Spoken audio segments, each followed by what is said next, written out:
29. Hayden. The waiting is unbearable, but Hayden cannot let it show, or it would arouse suspicion. He wanted to go with Bam and Javon, not that he doesn't trust them, but he knows that Starkey is a difficult force to overcome. He was crafty enough to get this far, mesmerizing hundreds of kids long past the point when they should have done their own reality checks. Who's to say if he might not Houdini his way out of the trap they've set for him? Hayden still finds it amazing that Starkey managed to carve himself a cult with few tools beyond communal anger and a fistful of personal magnetism. But on the other hand, there are plenty of historical precedents. It's morning in the abandoned plant that's not so abandoned anymore now that it's home to almost 700 storks. Breakfast is in full swing. The kids eat in 3 shifts in the plant's basement, using folding chairs as tables when here for them when were here for them when they arrived, as were comfortable bedrolls, all courtesy of the applause department. Very organized, the Society of Randomized Violence. They vowed to keep the storks safe, although Hayden suspects they're only safe until the applause department decides it's time to sacrifice them, just as they sacrifice all other angry kids they recruit to serve the cause of mayhem. The storks won't blow themselves up, of course, but in the end, following Starkey off a cliff isn't all that different.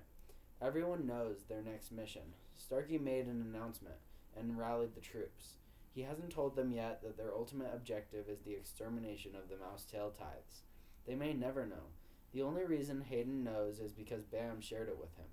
Hayden suspects Starkey has selected an elite team to do the dirty deed once the harvest camp has been taken down.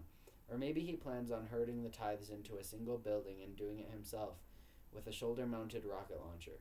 They certainly have bunker busters that can do it in one fell swoop.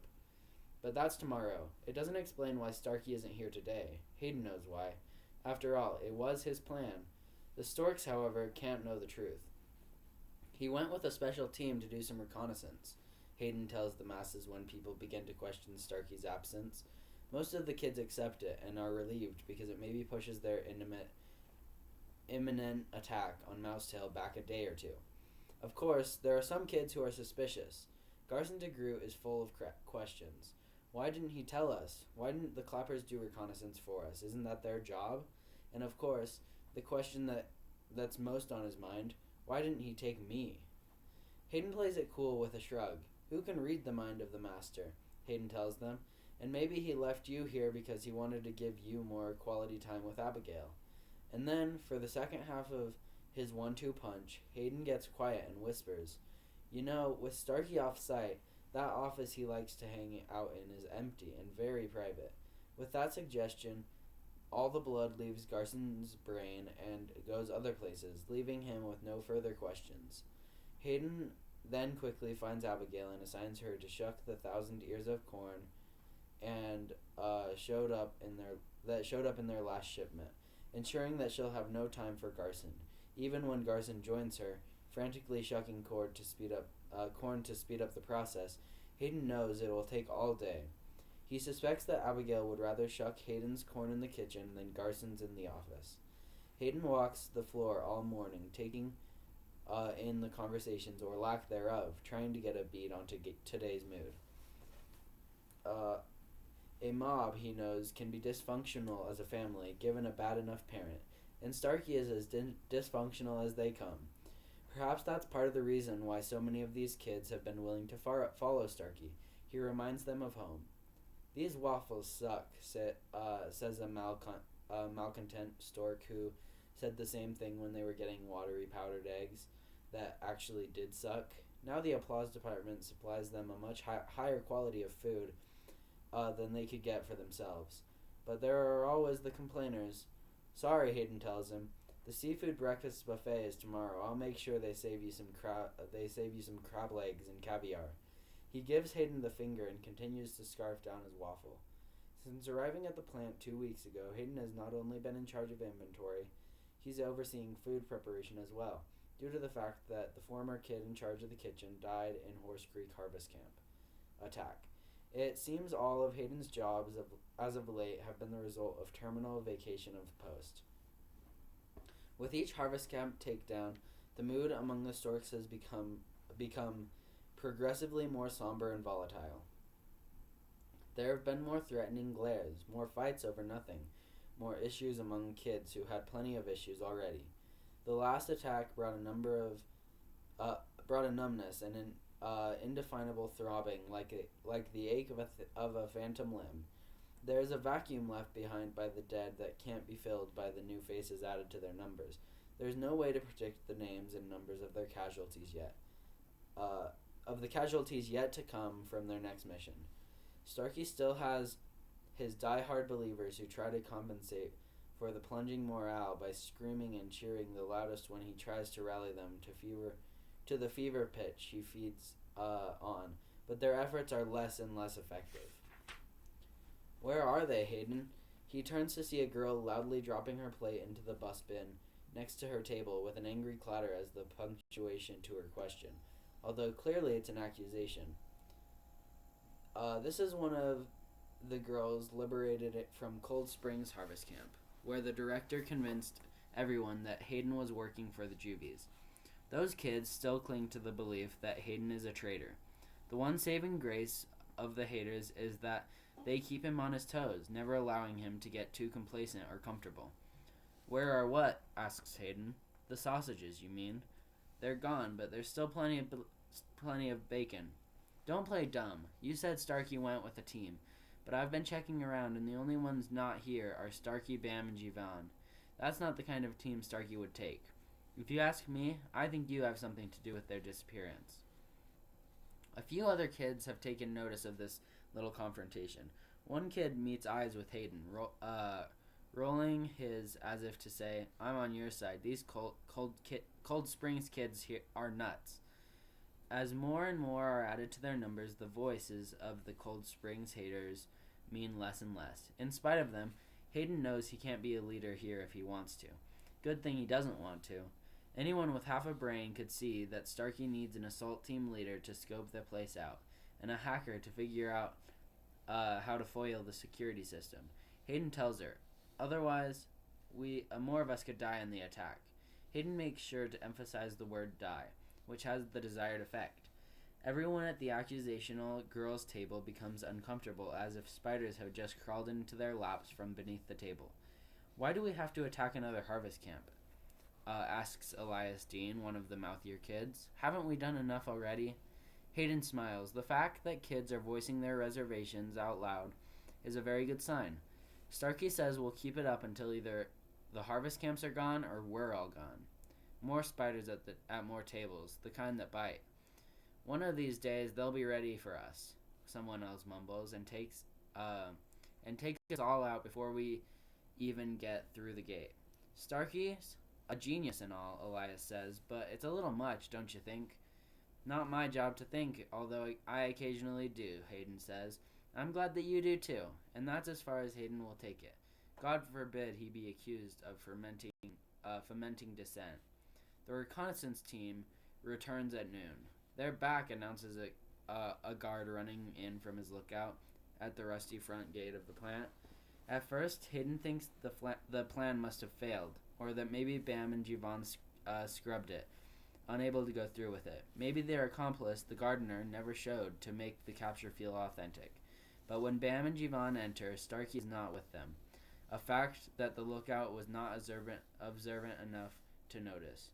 Where's Starkey? Comes the obvious question, not just from one stork, but from many, whispering the question to one another, not daring to ask Bam or Jivan. The storks are afraid. They're hopeful, they're angry, they're filled with too many emotions to sort. Hayden approaches Bam and Jivan with caution, knowing he's being watched, knowing that all three of them are being measured in the moment.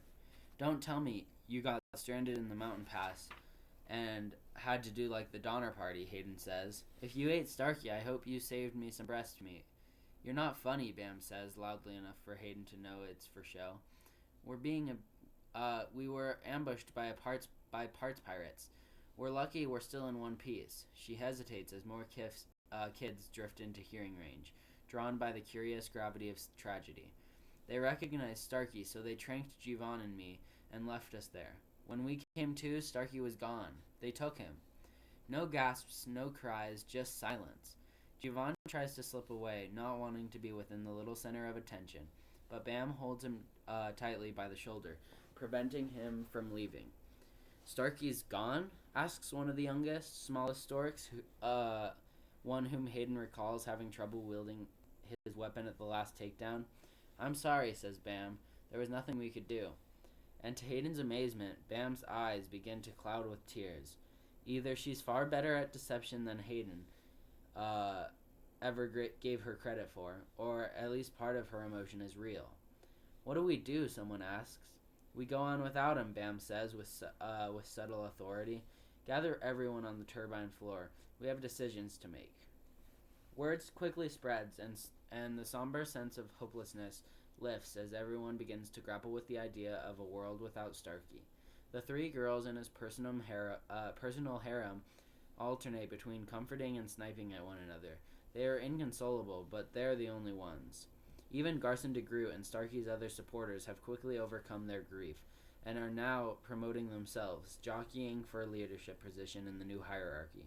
But when Bam addresses the storks later that morning, she's a commanding presence that makes it clear who's in charge. No one has the audacity to challenge her authority. From here on in, all the jockeying will be for positions beneath her leadership. She doesn't so much give a speech as tell everyone how it is. It's not a rallying, hyperbole-filled war cry like Starkey might have delivered, just a bracing dose of harsh, heavy reality. She drives 3 key points home. We're a fugitive mob of unwanted kids with a price on our heads. Our friends, the Clappers, are worse than our enemies. If we're going to stay whole and alive, we're going to have to stop taking down harvest camps and disappear, now. And although there are some who bluster about vengeance and what Starkey would want, those voices are weak and find no resonance among the storks. With Bam's declaration, their suicide run has ended, and their new mission is to live. Hard to argue with survival. Well done, Hayden tells her, catching her alone in one of the ammunition storerooms. Are you going to tell me what really happened? You know what happened. Your plan happened, and he fell right into it, just like you said he would. Bam tells him about the video, carefully recorded and duplicated, and stashed in various virtual locations like defensive nukes, should Starkey launch an offense. Are you really sure he won't just come right back here? Bam asks. Although nothing is ever 100%, Hayden is pretty sure. In the battle between ego and vengeance, Starkey's ego wins. His image is more important than his need to get back at you. He might try, but not until he's scrounged himself up a new murder of storks to follow him. She gives him the sneering curl of her lip that feels less intimidating than it used to. It pisses me off that you know him better than I do. I'm a savant when it comes to character judgment, he tells her. For instance, most people wouldn't see anything in you besides attitude and a need for stronger deodorant, but I think you can handle the storks almost as well as Connor handled the graveyard. Bam gives him a half-hearted glare. Can you ever give a compliment without also making it an insult? No, he admits, not possible. It's the essence of my charm. Bam turns to restack some of the weapons piled in the room, and Hayden helps her, checking to make sure that they are all unloaded and safeties are in place. Can't be too careful when it comes to deadly automatic firepower. Bam pauses for a moment, looking at the weapons piled before them. There's no question that power blew out Starkey's brain, Bam says, but what he did, it wasn't all bad. We have more than 500 kids who would have been unwound, and that doesn't even count the non-storks we freed from those harvest camps. Although Hayden isn't big on apologetics for tyrants, he offers her the benefit of a shrug. Maybe in the big picture, the end justifies the means. Maybe not. Not all I know for sure is that no one else is going to be hanged, shot, or otherwise executed for Mason Starkey's version of justice. And don't forget, we just prevented a major massacre of innocent kids. Who will now be unwound on schedule, Bam reminds him. But not by us. Several storks come into the storeroom to deposit their weapons. Bam thanks them, and they hurry out, relieved to make the guns someone else's problem. Their plan is to keep only enough weapons for defense, should defense be needed. The rest will be left behind when they leave the power plant, and they'll have to leave soon. Once the bigwigs in the applause department know that Starkey's gone, it's anyone's guess what they'll do. Perhaps descend from the skies in a mass of unmarked helicopters and snuff them all. Hayden wouldn't put it past him. I've pegged Garson de Groot as my second in command, since you've made it clear you don't want the position, Bam says. You're kidding me. He was a nuisance under Starkey, but he respects authority and follows orders. With Starkey out of the picture, I think he'll be an asset. And besides, we've got to keep him busy now. And that Abigail broke up with him. Hayden laughs. Shucking corn can kill any relationship.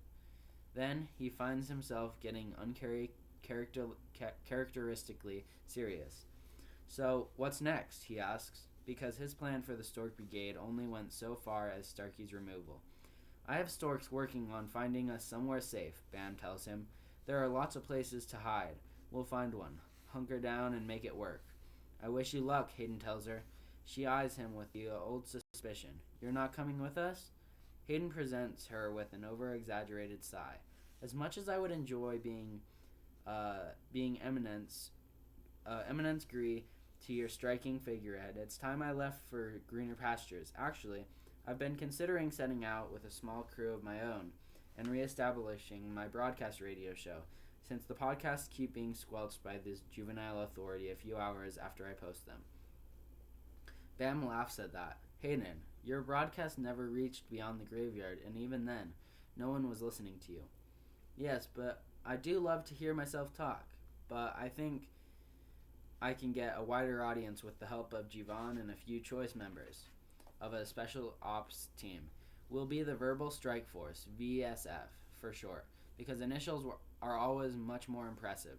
Bam shakes her head. You're an odd bird, Hayden. This coming from a stork named Bambi. Bam offers him a genuine smile, something he's rarely seen. Call me that again, she says, and I'll deck you.